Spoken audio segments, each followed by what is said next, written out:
Assalamualaikum warahmatullahi wabarakatuh. Perkenalkan, nama saya Sumaryani SPD, guru mata pelajaran PPKN di SMA Negeri 1 Tanjung Palas Timur, sekaligus mahasiswa PPG dalam jabatan tahun 2022 kategori 1 LP3 Universitas Muhammadiyah Mataram dengan nomor induk mahasiswa 2021 A21092B. Pada kesempatan hari ini, Rabu 5 Oktober 2022, akan melaksanakan ujian praktik pembelajaran secara luring di SMA Negeri 1 Tanjung Palas Timur, kelas 11 MIPA dengan pokok materi Sistem dan Dinamika Demokrasi Indonesia dengan sub pokok bahasan Dinamika Penerapan Demokrasi Pancasila. Selamat menyaksikan.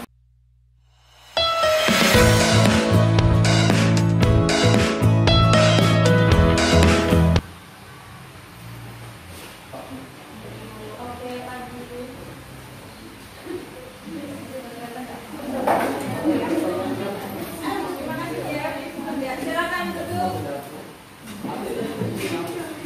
Silakan duduk dengan rapi.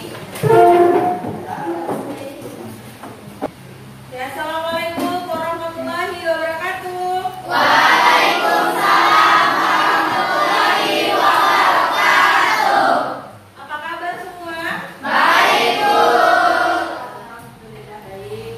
Jadi semua sehat? Alhamdulillah. Jadi kita bisa melaksanakan pembelajaran pada pagi hari ini ya. Dalam keadaan sehat. Tapi sebelum pembelajaran dimulai, mari kita berdoa dulu. Berdoa dipimpin oleh Bang Irfan ya. Ya, Bang Irfan dipimpin doa. Sebelum kita mulai pembelajaran, alangkah baiknya kita baca doa. Dan doa dimulai. Selesai. Oke, terima kasih Bang Irfan. Semoga dengan doa yang kita panjatkan pada pagi hari ini kita mendapatkan ilmu yang berkah. Amin. Dan selanjutnya Ibu akan mengabsen dulu siapa yang tidak hadir, karena Ibu lihat ada beberapa bangku yang masih kosong. Siapa? Sinta Dia. Sinta Dia, Ayu Astika. Sinta Dia, Ayu Astika kenapa? Aktif, oke. Kemudian Arif dengan Arif dan Kahmil kenapa? Oke, kita doakan semoga lekas sembuh dan bisa bergabung lagi dengan kita. Amin. Berbeda kelasnya dari minggu lalu. Waktu minggu lalu belang-belang, sekarang sudah rapi, cantik, garis besar. Oke, sip. Semua silakan seluruh siswa berdiri. Kita akan menyatakan SMA secara Termina Putu bisa bantu Ibu untuk menjadi dirijen.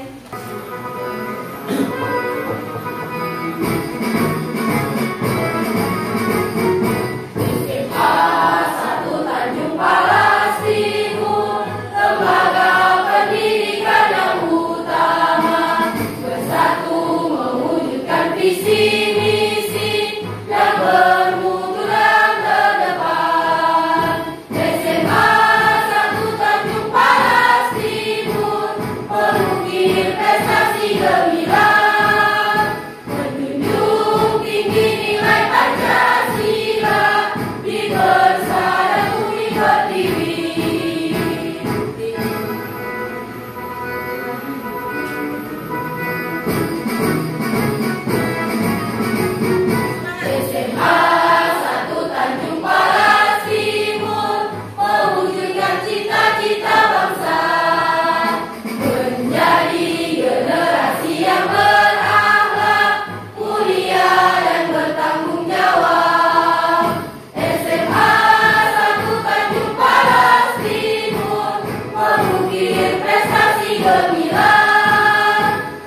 pembelajaran kita pada pagi hari ini, kasus-kasus yang ada di negara Indonesia, pemimpinan akan berganti. Contoh halnya media sosial yang Ibu baca, mungkin kalian tidak pernah menonton, itu pergantian kepemimpinan dari Gubernur Jakarta, ya, tahu nggak sih? DKI Jakarta.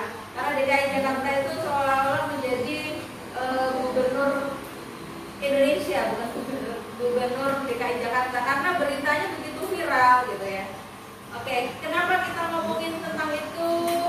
Dengan cerita yang Ibu sampaikan tadi ada hubungannya dengan materi yang Ibu akan sampaikan.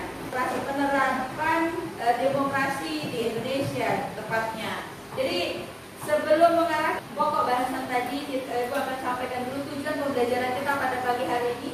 Yang pertama, setelah kalian mempelajari dinamika penerapan demokrasi Pancasila, peserta didik diharapkan mampu yang pertama menganalisis prinsip-prinsip demokrasi di Indonesia benar, kemudian menganalisis periodisasi perkembangan demokrasi di Indonesia dengan benar, kemudian mampu mempresentasikan hasil analisis tentang periodisasi perkembangan demokrasi di Indonesia dengan benar. Kemudian yang keempat, mampu mengembangkan hasil kajian tentang periodisasi perkembangan demokrasi di Indonesia. Ini tujuan yang ingin kita capai untuk pembelajaran kita pada pagi hari ini. Ibu akan berikan dulu gambaran pembelajaran kita ke belakang itu yang bagaimana, yang seperti apa. Ibu akan gambarkan. Seperti ini pembelajaran yang kita akan laksanakan. Nah, salah satunya ada penilaian khusus yang Ibu akan berikan. Kita menggunakan pendekatan saintifik, di mana saintifik ini harus kamu mengamati, menanya, berkelompok dan mengkomunikasikan serta mengevaluasi. Kemudian Ibu juga menggunakan model PBL, kemudian dengan metode pembelajaran Jigsaw. Di mana Jigsaw ini kita nanti akan berbentuk kelompok, ya. Dari kelompok itu kemudian akan dibentuk tim-tim ahli untuk menyampaikan materi yang didiskusikan.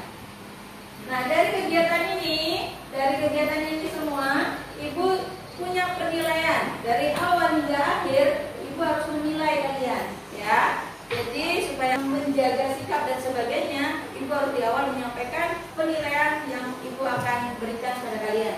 Yang pertama mengenai penilaian sikap religius, di mana sikap religius ini Ibu akan menilai tentang ucapan salam, kemudian bisa mampu mengendalikan emosi, kemudian mengucapkan syukur dan sebagainya pada saat proses pembelajaran kita. Nah, dari sosial ini nanti kita, ya, Ibu akan melihat kerjasama, ya, kekompakan, kemudian kamu bisa nggak sih berkomunikasi dengan teman. Di awal hingga akhir Ibu tetap menggunakan penilaian ini. Kalau di awal, nanti Ibu akan secara spontan akan menanyakan pengetahuan kalian mulai dari awal hingga akhir sampai nanti kita mengadakan evaluasi, ya. Evaluasi pengetahuan yang sudah kita pelajari. Kemudian yang terakhir ini ada penilaian keterampilan. Nah, di dalam keterampilan ini Ibu tadi sudah sampaikan bahwa kita pendekatannya ada saintifik, PBL dan Jigsaw. Nah, itu di keterampilan inilah penilaian kesemuanya itu. Jadi mulai dari kamu mampu menyampaikan aspirasi, menyampaikan pendapat, berkomunikasi, kerjasama dengan teman, kreatif, dan sebagainya. Ini ada di keterampilan, ya. Masih ingat materi minggu lalu? Oke. Demokrasi adalah suatu pemerintahan atau suatu sistem pemerintahan dari rakyat, oleh rakyat dan untuk rakyat. Maksudnya di sini rakyat diberikan kebebasan untuk berpendapat atau memilih seseorang. Dalam makna demokrasi bahwa pemerintahan itu dari, oleh, dan untuk rakyat. Oke, ada lagi yang tahu? Oke, silakan. Tentang klasifikasi demokrasi. Oke, klasifikasi demokrasi betul? Ya, macam bentuknya ada yang berdasarkan kebutuhan rakyatnya, ideologi, dan proses penyaluran kehendak di rakyat. Oke, penyaluran. Nah, di Indonesia ada dua demokrasi yang sedang digunakan. Yang pertama demokrasi langsung dan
lagi pembatasan atas kekuasaan presiden. Demokrasi dengan kemakmuran.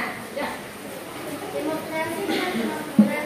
Terakhir kita lihat demokrasi yang berkeadilan sosial. Ada indikator yang dirumuskan oleh Adnan Ghaffar. Di sini ada akuntabilitas, rotasi kekuasaan, rekrutmen politik yang terbuka, pemilihan umum dan pemenuhan hak dasar.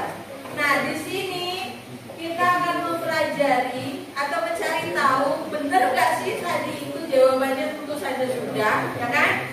Di setiap periodisasi yang ada di negara Indonesia, kalau kalian sudah menemukan dengan baik, otomatis jawaban tadi tidak terpungkiri. Proses pembelajaran ini Ibu akan bentuk kelompok diskusi tentang periodisasi atau perkembangan demokrasi di Indonesia sesuai dengan periodisasi mulai tahun 1945 sampai sekarang. Mau diperhatikan video berikut. Yang penting dalam situasi seperti ini, jangan ada yang berpolemik dan jangan ada yang membuat kegaduhan.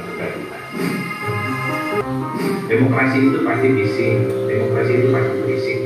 Demokrasi itu memang tempat orang berisik, tempat orang ribut gitu. Yang penting ribut dan berisiknya itu masih dalam konteks policy demokrasi yang prosedural, saya kira tidak ada persoalan. Studi dari Freedom House tentang Indonesia, kita sudah turun rankingnya dari full free 2013 di ujung pemerintahan PSB sampai sekarang itu kita drop ya kondisi demokrasi. Apalagi kalau kita runut dari The Economist Intelligence Unit ya, kita sudah masuk float demokrasi ya itu. Dan kondisi ini terjadi di mana-mana. Jadi bahkan negara yang sudah establis demokrasinya seperti Amerika pun itu rankingnya drop. For democracy is not a destination, but democracy is the journey we take together as a people, as a nation, as a country. Menggambarkan Indonesia pada masa demokrasi itu menurut Alex Penn tadi itu. Demokrasi itu bukan tujuan, tapi bagaimana prosesnya. Negara Indonesia menggunakan demokrasi ini hanya sebagai jembatan untuk menuju tujuan. Nah, bagaimana prosesnya demokrasi di negara Indonesia itu dengan berubah-ubah? Kita akan cek perkembangannya di setiap kelompok, ya. Di setiap kelompok kita akan cek di perkembangan demokrasi di negara Indonesia mulai tahun 1945 sampai sekarang, ya. Kita akan bentuk kelompok. Ini aktivitas kelas kita. Ibu akan bentuk 5 kelompok. Nah, kelompok ini Ibu sudah bentuk minggu lalu, terdiri dari 6 sampai 7 orang, ya, di dalam kelompoknya. Setiap kelompok menganalisis periodisasi perkembangan demokrasi di Indonesia dengan menguraikan hal berikut.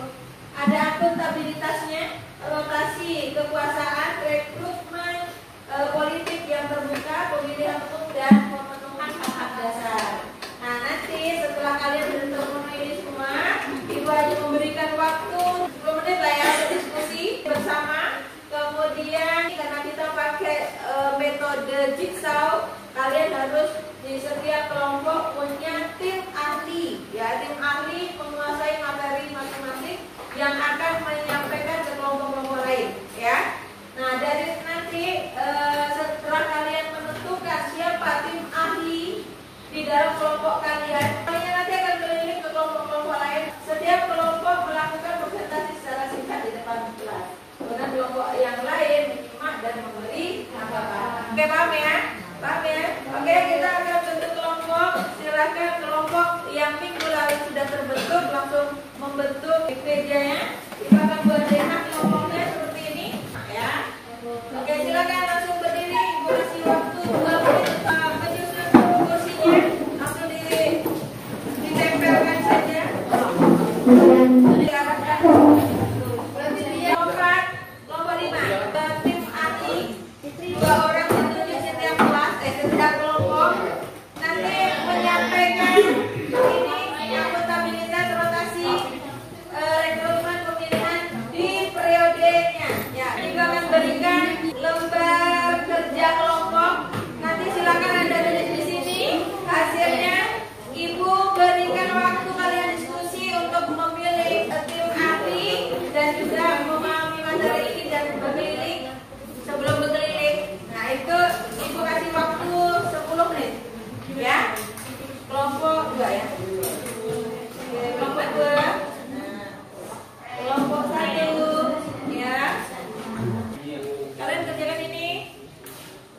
kerja hasilnya siapa nama tim ahlinya aku tanya.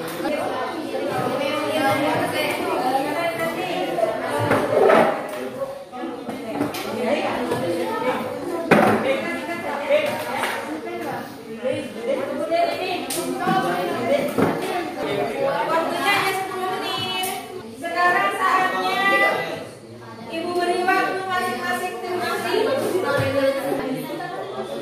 Oke guys, tim ahli semua keluar kandang. Ya, tim ahli semua keluar kandang. Sobat, kita sudah buat denahnya.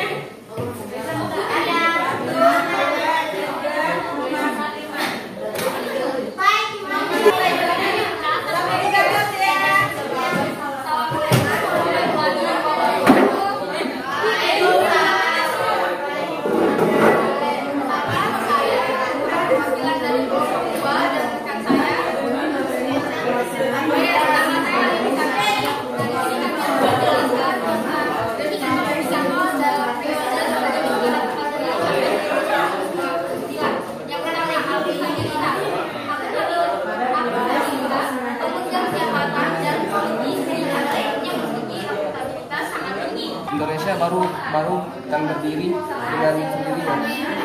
Itu dikarenakan karena Indonesia baru awal-awal merdeka. Pada saat itu hanya dibentuk panitia kecil seperti panitia 9 yang dibentuk oleh seperti demokrasi parlementer. Salah satu masa atau sistem pemerintahan yang terjadi di Indonesia adalah Orde Baru.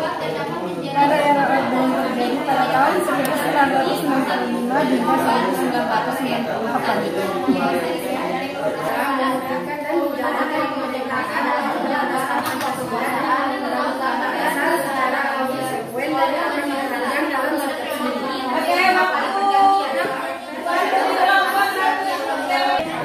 Berikutnya ke kelompok penggunaan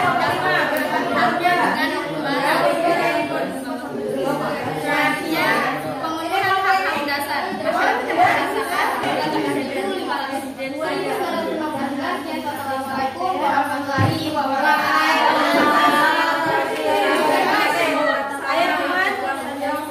Ayo di kelompok 3 sini.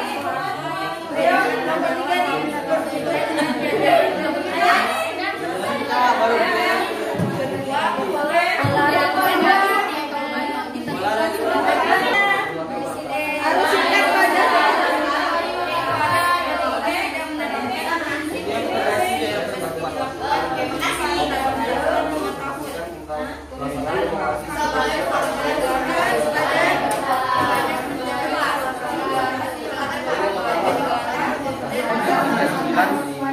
yang dibentuk oleh karena pada tanggal 1945 untuk memberikan urusan panitia atau negara. Yang kedua, mutasi kekuasaan dan rekrutmen politik dalam Perhatikan ya. Perhatikan semua karena waktu seru berjalan sedikit adalah bayangan materi dari teman-teman ya sebelum sampai nih temanku ya. Kita ke diskusi silakan kembali kelompok yang masing-masing. Oke, silakan kembali ke kelompoknya. Perhatikan semuanya sudah bergabung lagi dengan kelompoknya. Akuntansi dari kegiatan kalian itu dari kelompok satu ke kelompok lain luar biasa antusiasnya. Dan kita sekarang masuk ke sesi presentasi. Setiap ahli, tim ahli tadi sudah menyampaikan ke kelompok lain otomatis setiap kelompok lain sudah memahami materi dari kelompok lain ya. Oke, jadi kita saatnya presentasi.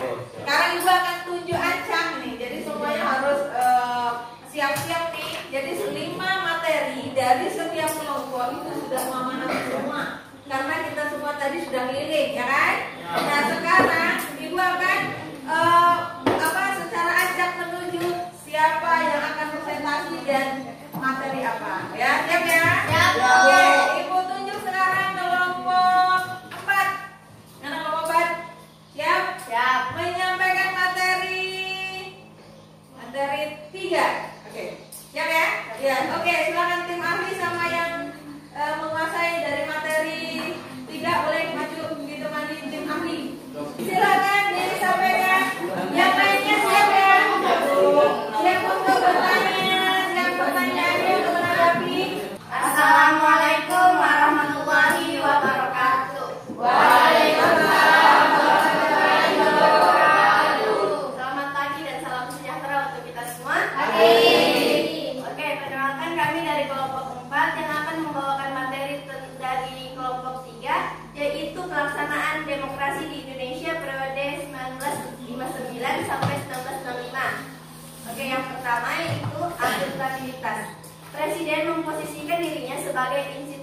paling kuat di Indonesia. Tarik ulur antara badan kepresidenan, militer, dan partai komunis. Terus itu rotasi kekuasaan. Tidak, di sini tidak ada rotasi kekuasaan karena presiden yang banyak memerintah. Lalu yang ketiga ada pola rekrutmen politik ditentukannya secara langsung oleh presiden. Oke, yang keempat ada pelaksanaan pemilu. Di sini tidak adanya pelaksanaan pemilu, belum ada. Oke, dan itu periode tahun 1959 1945 ya. Itu belum ada pelaksanaan pemilihan umum? belum terlaksana. Punya materi siap-siapnya Anda ya. Oke, yang kelima ada pemahaman hak-hak dasar warga negara. Ini hak-hak dasar manusia sangat lemah karena presiden dengan mudah menyingkirkan lawan politiknya dan menjadi tahanan politik kala itu.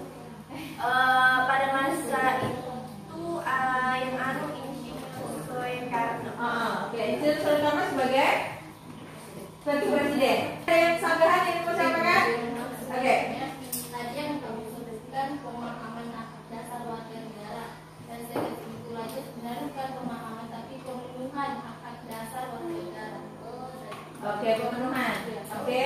Proses pembelajaran, walaupun kita ngomongin tentang rotasi kekuasaan negara, kita ngomongin rotasi yang ada di diskusi kita. Karena tadi Ibu sudah meminta secara acak kelompok lain untuk menyampaikan materi kelompok 3 dan yang menyampaikan ada kelompok 4 yang berkuasa sepenuhnya. Jika ada yang bertanya, yang menjawab adalah tetap kelompok 3 ya. Oke, jadi yang di kelompok 4 yang di sana sekiranya nanti tahu boleh membantu menjawab, kalau tidak apa-apa. Jadi pertanyaannya kenapa pada periode 1959 sampai 1965 tidak adanya rotasi kekuasaan pada saat itu?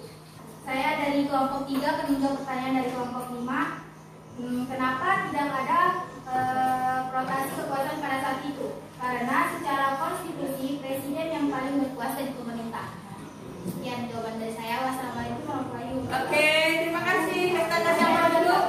Oke, bentar. Ya, terima kasih untuk kelompok 3 dengan memberikan jawaban dari kelompok 5. Ada yang mau menambahkan? Silakan. Benar ya, dikatakan berdiri ya. Assalamualaikum warahmatullahi wabarakatuh. Oke, waalaikumsalam warahmatullahi wabarakatuh. Benar yang dikatakan oleh kelompok 3 tentang rotasi kekuasaannya tidak adanya rotasi kekuasaan pada periode ini. Dikarenakan secara konstitusi presiden paling berkuasa di pemerintahannya. Nah, ada isinya diawali dengan dekret presiden 5 Juli 1959 yang isinya dibubarkannya konstituante, kembali berlaku Undang-Undang 1945 dan tidak berlaku lagi Undang-Undang Dasar sementara 1940, segera dibentuknya MPRS dan DPRS. Selanjutnya kabinet kembali menjadi sistem presidensial. Disampaikan sama Alini tadi bagus sekali dan benar yang disampaikan bahwa pada masa itu negara Indonesia pertama kali membuat dekret presiden. Kenapa dibuat dekret? Karena negara Indonesia sedang kacau balau karena adanya komunis. Oke, kesimpulan yang saya dapat di sini pada masa itu presiden sangat menjabat di sini. Presiden sangat menguasai posisinya sebagai institusi paling kuat di Indonesia. Oh, oke, good. Yes. Pada masa itu ya. Terima kasih luar biasa. Silakan dilanjut ya. Sekian dan terima kasih. Wassalamualaikum warahmatullahi wabarakatuh. Waalaikumsalam warahmatullahi wabarakatuh.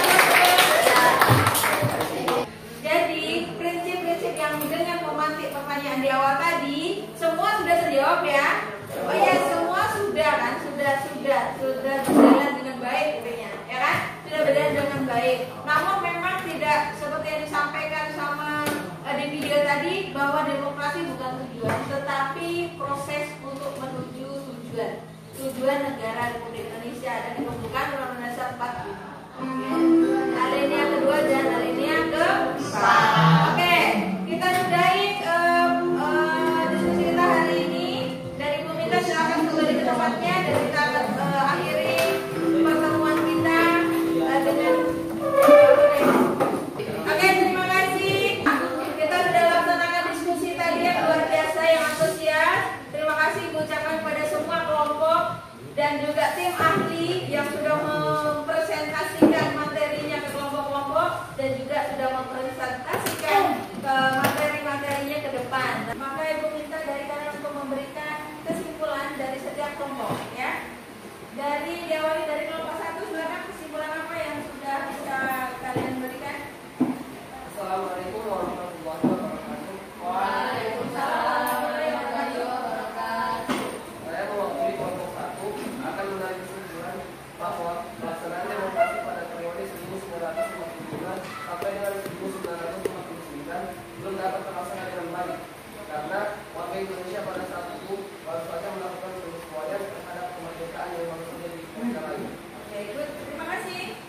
jadi pada tahun 1945 sampai 1949 Indonesia baru saja meraih kemerdekaan. Jadi dalam proses pelaksanaannya belum berjalan dengan baik gitu ya, baru merangkak.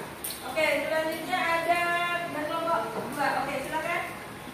Assalamualaikum warahmatullahi wabarakatuh. Waalaikumsalam warahmatullahi wabarakatuh. Saya merupakan perwakilan dari kelompok 2 yang akan menarik kesimpulan tentang dari 5 indikator, yaitu akuntabilitas, lapangan kekuasaan, rekrutmen politik yang terbuka, pemilihan umum, pemenuhan hak dasar, dan perkembangan demokrasi di Indonesia pada tahun 1949 sampai 1959. Pada saat itu sudah mulai terlaksana dengan sistem demokrasi, terjadi pertama kalinya pemilihan umum pada tahun 1955. Oke, jadi ada yang menonjol pada masa itu pemilihan umum pertama kali di Indonesia ya. Oke, terima kasih kelompok 2. Assalamualaikum warahmatullahi wabarakatuh. Waalaikumsalam warahmatullahi wabarakatuh. Oke, selanjutnya kesimpulan dari kelompok 3. Oke, silakan. Ya. Assalamualaikum warahmatullahi wabarakatuh. Waalaikumsalam warahmatullahi wabarakatuh. Saya dari perwakilan kelompok 3 akan menarik kesimpulan yang kami ambil dari akuntabilitas, alokasi kekuasaan, dan rekrutmen politik yang terbuka, pemilihan umum, dan pemenuhan hak dasar. Yang dimana sudah mulai berjalan dengan baik, dan yang paling menonjol yaitu tentang pemilihan umum. Dikarenakan terjadi gejolak pemerintahan peristiwa B30 Assalamualaikum warahmatullahi wabarakatuh. Waalaikumsalam warahmatullahi wabarakatuh. Di sini saya akan menyimpulkan dari akuntabilitas, rotasi kekuasaan, rekrutmen politik yang terbuka, pemilihan umum, dan pemenuhan hak dasar dalam pelaksanaan demokrasi di Indonesia pada periode 1965 sampai 1998. Adapun yang paling menonjolnya adalah saat pelaksanaan pemilihan umum, di mana prinsip pemilihan umum pada periode ini tidak menerapkan prinsip demokrasi, meski dilakukan 6 kali dalam rentang 5 tahun. Luar biasa ya. Jadi pada pemilihan umumnya ya, jadi tidak sesuai dengan prinsip demokrasi di negara Indonesia. Harusnya terjadi pergantian rotasi itu 5 tahun sekali, tetapi di sini tetap berganti tapi tetap presidennya sama. Presidennya sama. Oke, waktu saya negara Indonesia pernah diterapkan. Oke, selanjutnya dari kelompok 5. Cek dulu. Anggi. Ya. Assalamualaikum warahmatullahi wabarakatuh. Waalaikumsalam wabarakatuh. Saya perwakilan dari kelompok 5 akan memberikan kesimpulan dari masa periodisasi 1998 sampai sekarang. Menurut kami, akuntabilitas, rotasi kekuasaan, pola rekrutmen politik, pemilihan umum, dan pemenuhan hak dasar sudah sangat baik. Karena dari tahun 1998 hingga 2022 sudah terpilih 5 presiden dan tercetusnya demokrasi secara langsung. Oke, terima kasih luar biasa ya. Assalamualaikum warahmatullahi wabarakatuh. Waalaikumsalam warahmatullahi wabarakatuh. Jadi jelas sekali bahwa akuntabilitas, rotasi, rekrutmen, pemilihan umum, dan pemenuhan hak asasi hak dasar itu sangat berjalan dengan baik perkembangan di Indonesia pada tahun itu ya. Jadi terima kasih, dan di kegiatan penutup ini akan berikan kesimpulannya adalah demokrasi Pancasila adalah demokrasi berlandaskan kerakyatan yang dipimpin oleh umat.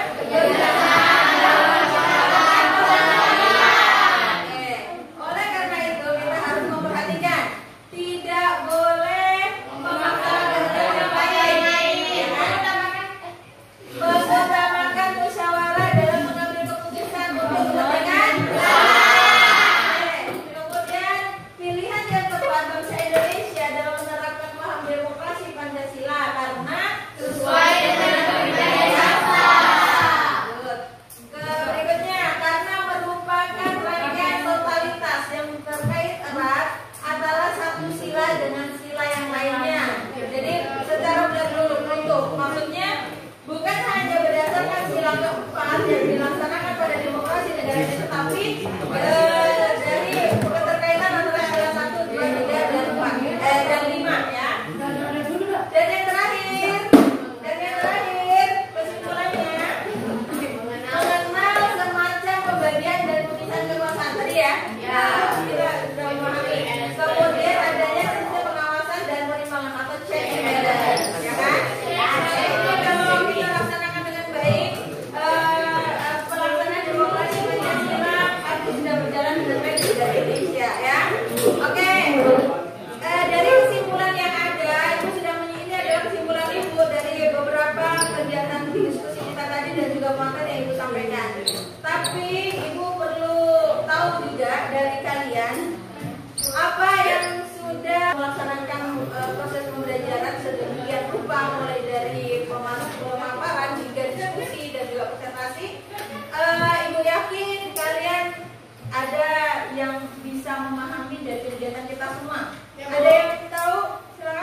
negara Indonesia dan itu satu-satunya dan tidak akan pernah ada lagi. Ya. Oke, pada tahun 1959. Ya. 5 Juli 59. Ada yang tahu dekret itu kenapa dilaksanakan dekret pada masa itu? Oke, Alvin? Ya. Karena pada masa itu Indonesia sedang kacau balau karena adanya G30 SPKI sehingga dilakukan dekret tersebut. Oke, good. Ya. Betul sekali. Ada lagi yang mau menyampaikan? Ada yang memahami? Oke. Ini jam ini. Ya. Assalamualaikum warahmatullahi wabarakatuh. Oke,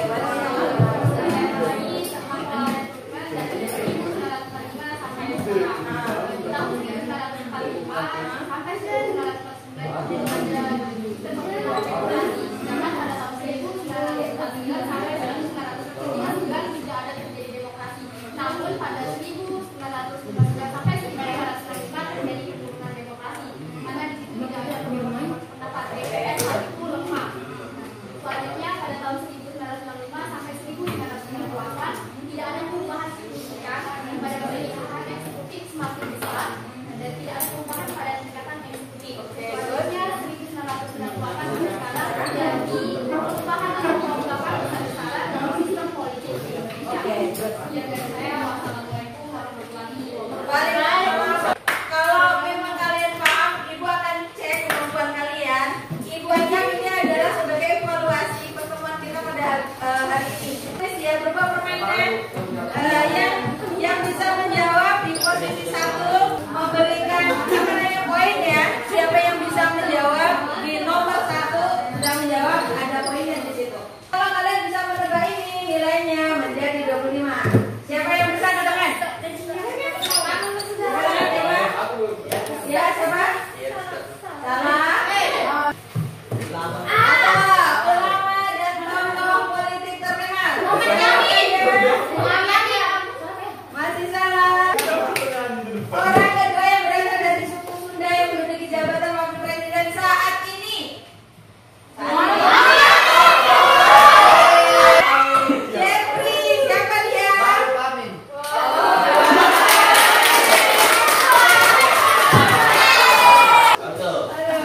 Siapakah itu? Oke, pemerintah Indonesia menetapkan sebagai salah seorang pahlawan nasional pada 23 Oktober 2006. Ricardo? Masih salah. Kita lanjut ya. Oke, yang kedua.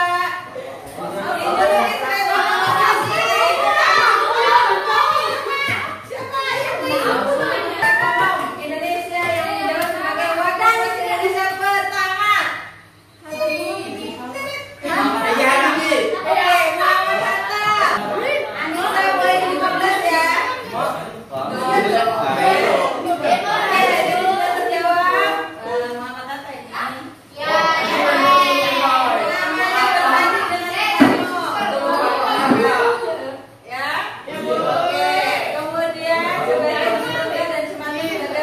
Anissa boleh di 15 ya.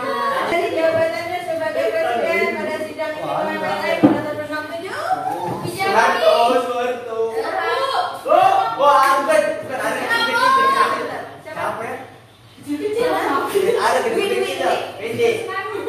Kita cek apakah isinya poinnya tadi Anissa dapat 15 dan sudah 25, Dwi 25.